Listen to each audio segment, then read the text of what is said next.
the first step in removing a toilet is always to turn your water off. To do that, you want to come over to the side of the tank and screw this clockwise to shut the water off so it can't refill. Now what you want to do, if your toilet's clogged, I would slowly drain the tank into the bowl and let gravity take the water from the bowl down and out.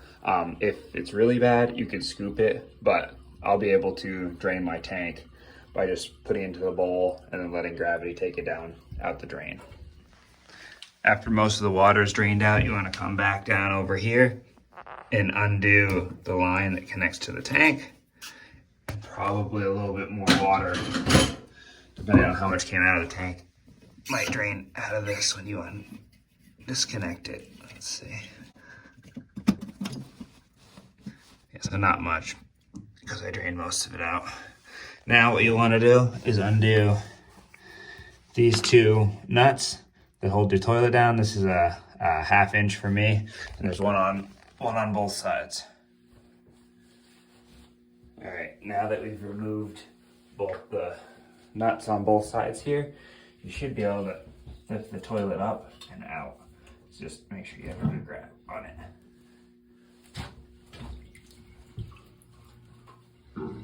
Once you got the toilet off, you want to pull these studs out and clean up all the wax here.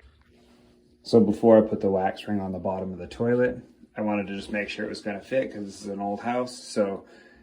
And I saw on the box it said you needed 12 inches between the wall and the floor bolt locations. So right now the toilet is against the wall. These bolts are 11.5 inches from the wall, and it doesn't line up with this hole.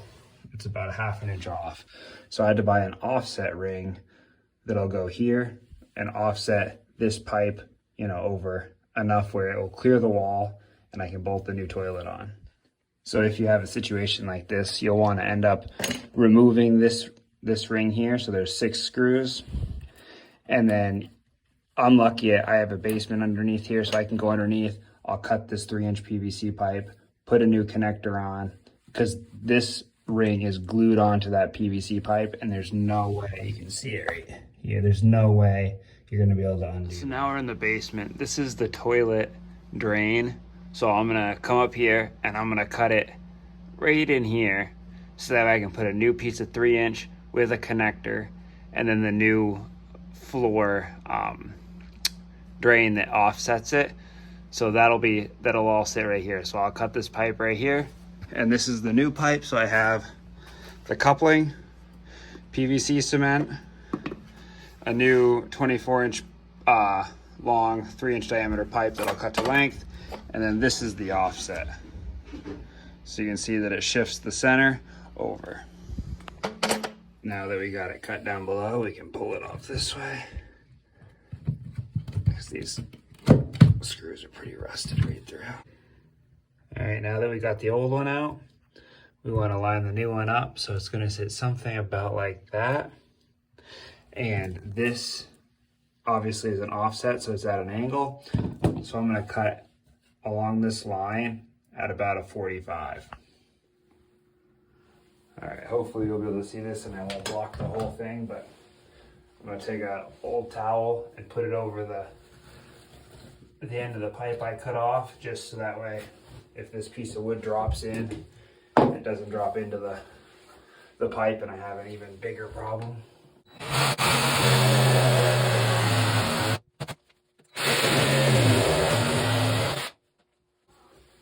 So now we can see it still doesn't quite fit. That's about lined up perfectly with the pipe below, but I still have finger width underneath. So we need to come a little bit wider here.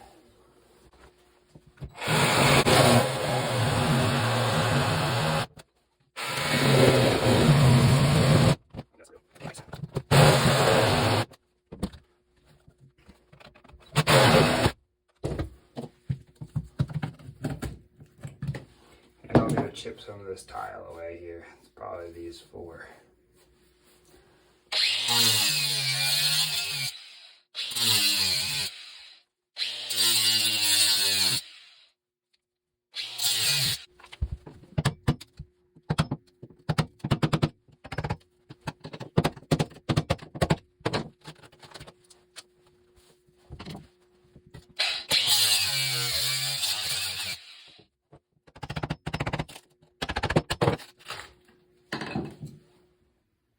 now that we have this sitting flush in the floor, nice and flat, and it's directly above the pipe below, we can go down into the basement, put our connector on that pipe, or I'm gonna put the connector pipe into this offset and then put the connector on, and we'll see how much lower we have to cut that pipe, hopefully only a couple inches. Now I want to save as much as I can of the existing sewer pipe, so I'm going to put just as long of a connector as I need to. So this has 1.5 inches it can go in, and also 1.5 inches here. So I'm going to cut a 3-inch pipe here. I'm going to stick that in there, so it's going to sit pretty much like that, but it'll have that connector pipe in between, and then this end here will sit on the existing sewer pipe. So again, hopefully you can see this. I'll show you one of the steps, and then I won't show when I'm doing the work up in the floor, because it's really hard to get in there. But so you take the PVC cement and you go around the inside of the connector, get it all around there, and then you go around the outside like that of the connecting pipe, and then you stick these two together as far as they can go like that, and hold them, and then it'll be glued together. Now you're going to want to repeat that process, do this end, and it's going to sit like this onto the existing pipe, and then you'll do this, and it'll sit into your offset piece that goes up to the bottom of your toilet. Thanks for watching. Don't forget to like and subscribe. Leave any questions and comments you might have down below. And now back to the regular scheduled programming. All right, now when you screw this offset down to the floor, you want to make sure it's the same distance on both sides. So we'll go, let's see, that looks close. That's 13. So we'll go here, just like that. You can hear the sump pump downstairs.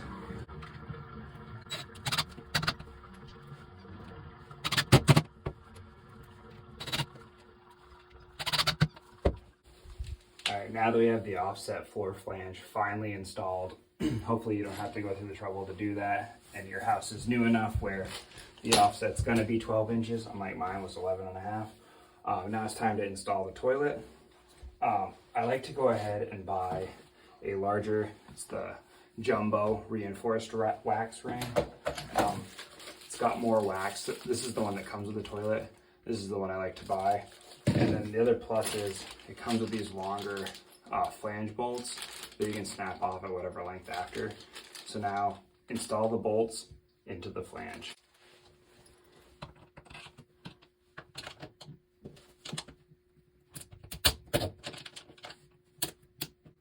Make sure they stick straight up, as straight up as you can. Makes it easier to mount the toilet on after.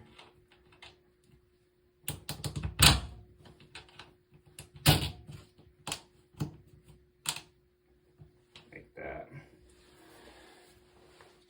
Now I know people do it both ways. I like to put the wax ring down first and then place the toilet on top of it. All right. Now I'm placing the toilet over the flange bolts. Make sure you do it nice and straight. So we got one side and the other side. And we'll mount it right down. Now push it down. And then they say to put your body weight on it, to squish the wax, and then just give it a slight little bit of a twist, just to really seal it down on there. All right, there.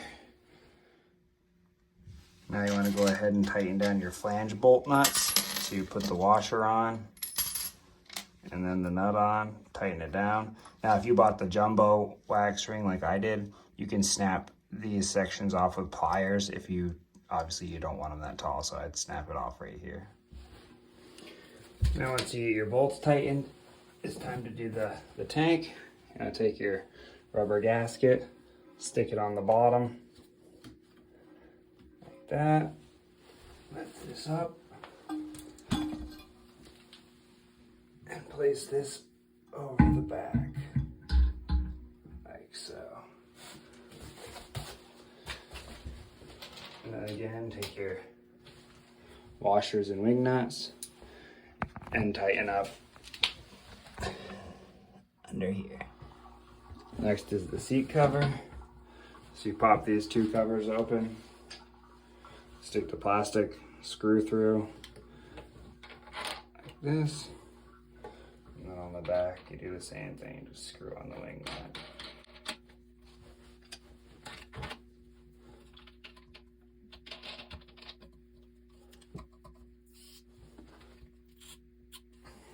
Now for the last part, hook up the water. Now I bought a 12-inch line. I had like an 8 before, but since this tank sits higher up than the last one, I had to get a longer one. So it just screws on down here and then tighten it on with an adjustable wrench, and then you can hand thread this end onto the tank itself. All right, moment of truth.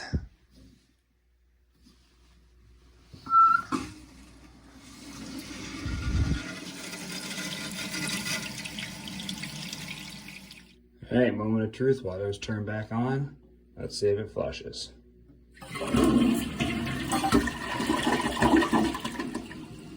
Boy, that's slick.